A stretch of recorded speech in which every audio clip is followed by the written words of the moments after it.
when you thought you knew just how shitty they were, no, it gets worse. Hi there, I'm Rue. Welcome to my video where I talk about anything I want. Inspired by D'Angelo, I am, yes. And today I'm going to have a response to my Saturday video where I talked about the Stoffers.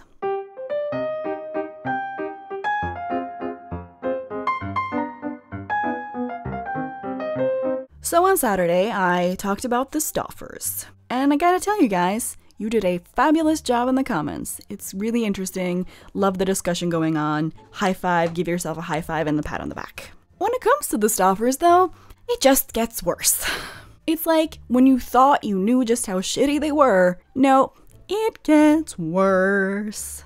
The first thing we need to talk about is the differential treatment between the biological children and the adopted son. Case in point, when the biological daughter was sucking her thumb, Micah kept saying like, oh, it's just an adorable quirk, and of course we're going to let her suck her thumb for as long as she needs to. It's a coping mechanism, of course, of course. But when the adopted son kept sucking his thumb, it was a problem. Now, I get that some kids are more like excessive or aggressive thumb suckers than others, and they can actually like bruise the skin on their thumb, but the difference in attitude between like when the biological daughter was doing it and the adopted son was doing it is glaring. So they get him this like protective thumb cover thingy that's supposed to help kids stop suck their thumb. He broke it, and they thought it was so expensive to replace it that they instead decided to duct tape his fingers. That's right. A child who was probably like 4 at the time had his thumbs duct taped. And this is a child who is nonverbal and whose only means of communication is sign language. That is just straight up abusive, if you ask me. Also, they seem to have like zero patience and empathy towards the fact that he had been in an orphanage and sucking your thumb is a coping mechanism to soothe yourself. No. Him sucking his thumb was just problematic. That's the attitude they had. Another attitude they had was she posted like a tweet or something, Micah did, about James finding it creepy and annoying that the adopted son would stare at them while they ate. Here is a child who literally grew up in an orphanage where the food was probably scarce sometimes, and he probably has like a food obsession because of it. But sure, instead of being empathetic towards that, it's just creepy and annoying, and how do we get him to stop? That's literally what you like put out there on social media. How do you make the child stop doing that? Because that is just annoying. And another food-related problem that was arising was he would ask for food after they finished their meals. I mean, kids like snacks all the time. Like, they're growing, they eat all the time. They eat like a horse. So if your kid wants like an apple or something, like a good snack, you should just give it to them, I think.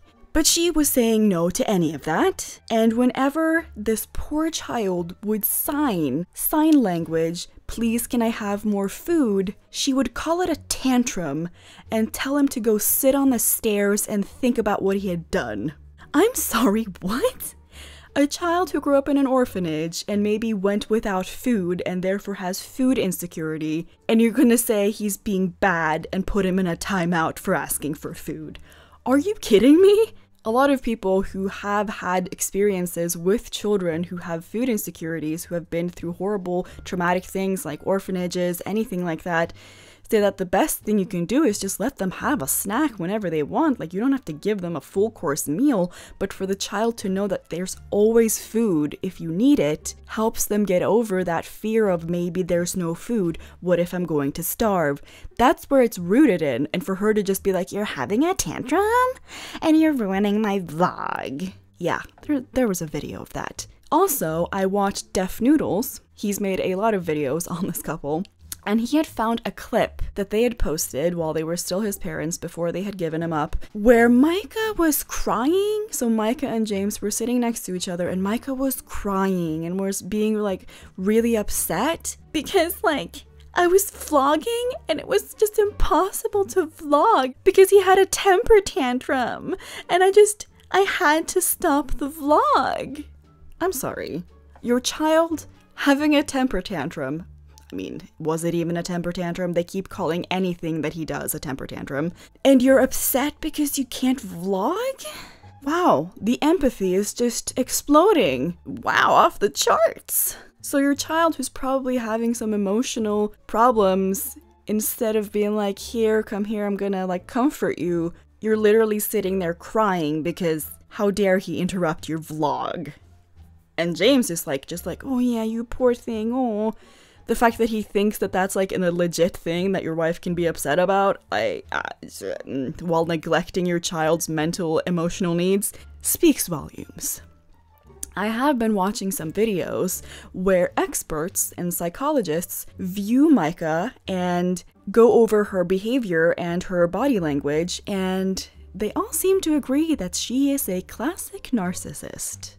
A narcissist is a person who only views things from their point of view. They don't have much empathy with others, they can't empathize with other people's feelings, and they can't view things from other people's point of view. Also, they sort of view everyone, people included, just as a means to an end. Huxley was a means to an end, where he would give them fame and money, give them attention.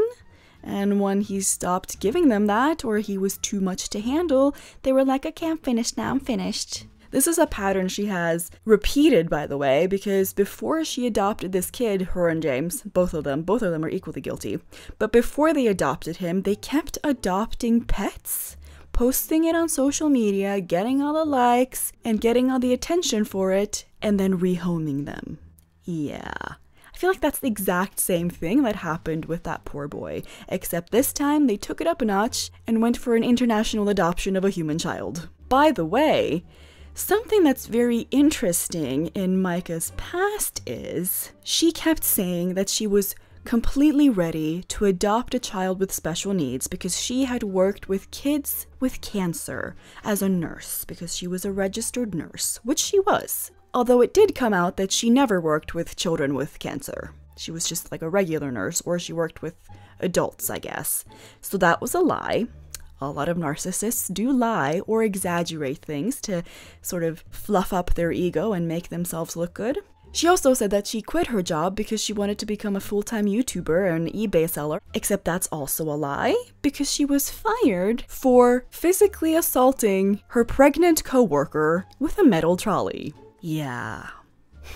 I mean, even in her glossed up lie version, she even says, oh, I worked with people with cancer and it bummed me out. Everything is just about how things can give something to her. Have children, get attention. Feel the good feelings and get attention from other people, and then have the kids worship you. Adopt a child, get attention. Be the great saint of YouTube. She also kept lying about other things, like that she had been a professional chef, which she never was. It's just a lot of bizarre behavior and lying.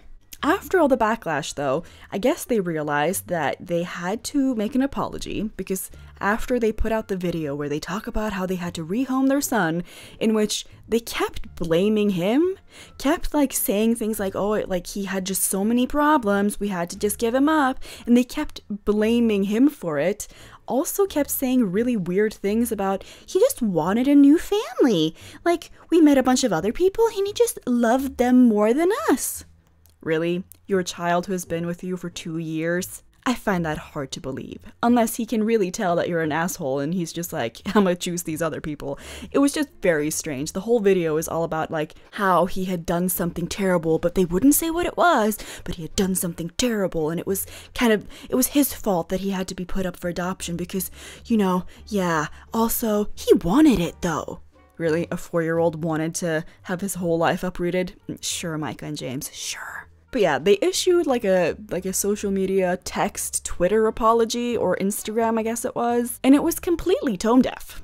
Completely tone deaf. The whole thing was just about how sorry they were that people were upset, that they had offended other people. Nothing in the apology was about how they had abandoned a small child. It was all about how they thought that they had offended the viewers.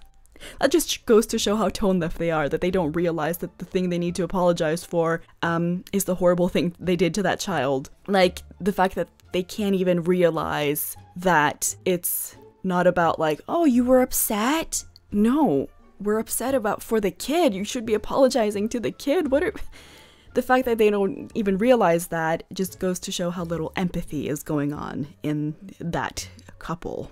And I'm gonna include James in that too, because yeah, they keep saying that she's a narcissist based on her behavioral pattern, but he's married to her and he seems to be on board with all of her behavior, so he can't be that wonderful either, if you know what I mean. Like, he has some personality flaws too. If he's a narcissist too, I don't know, or just an enabler, I don't know, but something's up.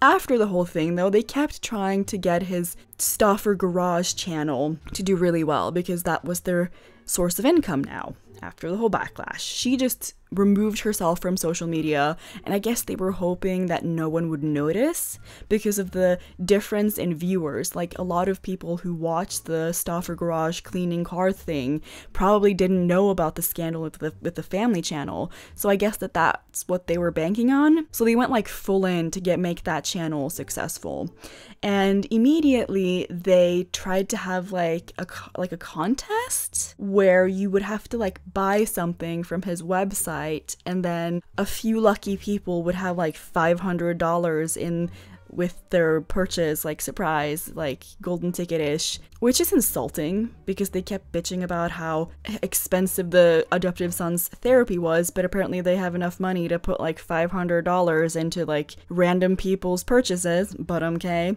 Also, that's illegal. According to YouTube guidelines, any contest where you have to pay to be a part of it is illegal. So they fucked up again. Yeah. But with all the pressure of the whole internet just being outraged by their behavior, it actually amounted to some real life action. The police in the place that they live actually went and investigated them, like CPS. I find it iffy that they were just cleared though, because apparently they just cleared them and said everything is fine. It was good that they actually went and investigated, because they could actually ascertain that the adopted son, Huxley, was actually in a good home now, because people were like, how do we even know that they're telling the truth? They weren't, by the way, because they kept saying that he had gotten a new forever home, but in reality, he was in a foster home, so that was a lie. I don't know, it's all kinds of shady, but at least we know he's okay. But I find it really weird that the police would just be like, yeah, everything is fine then. But you know, I don't know. Guess they're good liars, or maybe there's not enough to like take action or something. I don't know. It's all kind of iffy. I think they should look into like how they rehomed him though. It's just so messed up. Like, where do you find people to rehome your child to? Like the internet? What? That's, yeah. Without a Crystal Ball actually uncovered that there are groups on Facebook that are dedicated to rehoming children without involving the state. So shady and creepy. So I don't know if that's the kind of thing they did to get their son rehomed, but even if they didn't, the fact that those groups exist is hella disturbing. Like, you can't even sell a pet on Facebook, but you can give away / sell your child. It's just baffling. Another differential treatment was that they would put Huxley, their adopted son, to bed way before the other kids, and then they would have like quality family time with the other kids, which is very strange. Like, okay, like you put the adoptive kid to bed and then you go hang out with your real kids? I also find it really iffy that in like so many videos and posts, Micah kept saying, I would never give him back. Adoption is forever. I would never give him back. She kept saying it, kept posting about it. I feel like if that was true, like if you genuinely would never give away your son, you wouldn't keep mentioning it. Maybe it was playing on her mind and she was just like, I would never do that. Like, no one thought you would, but now that you keep mentioning it, it's a little weird. Like, is that something you're considering? Yeah. It's just a lot of bizarre behavior. And I just hope they get cancelled because this shit is just too much. You know what I mean? Yeah. Do comment below. Do I have to make another follow-up? Maybe there's more? I don't know. Someone did comment about the 8 passengers people. Another family vlog family who are also just a dumpster fire. The parents, not the children. Although the children are being subjected to some horrible, horrible people. Their parents. So I'm going to make a video about that too. So stay tuned. I'm going to have my regular posting schedule, of course, but yeah, I hope you'll come back on Friday for my Reddit reading and for my real talk videos. All my dailies. Okay, love you, bye!